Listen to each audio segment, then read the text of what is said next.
వివాదాలకు, నిర్లక్ష్యాలకు నిలువెత్తు నిదర్శనమైన సర్కార్ దవాఖానా ఏది అంటే మొదుగాల యాదికొచ్చేది వరంగల్ ఎంజీఎం దవాఖానానే. ఇప్పటి వరకు సౌలతులు సక్కగా లేవని, చికిత్స మంచిగా చేయలేదన్న వార్తలు చెప్పుకునేది. కానీ ఇప్పుడు ఇంకో తీరు నిర్లక్ష్యంతో వార్తల్లోకి వచ్చింది ఎంజీఎం దవాఖానా. మొన్నట్లా వాళ్ళు ఖమ్మం పోయే రైల్వే ట్రాక్ పక్కన వడున్న ముచ్చట తెలవంగానే పోలీసులు ఎంజీఎం లో ఏర్పిచ్చిరట.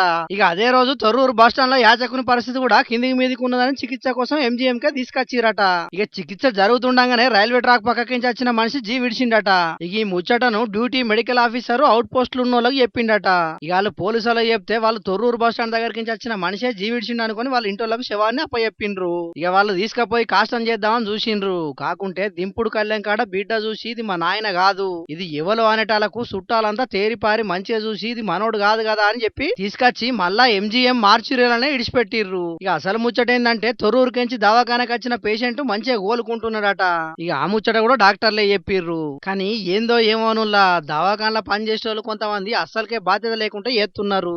ఎవరికి చికిత్స నడుస్తున్నది, ఎవరు జీవిడిసిర్రు అనే దాని కూడా క్లారిటీ లేకపోవట్లా ఇటువంటి తక్లీఫ్లు అవుతున్నాయి. మరి దీని మీద పెద్ద ఆఫీసర్లు ఏం చర్యలు తీసుకుంటారో చూడాలి.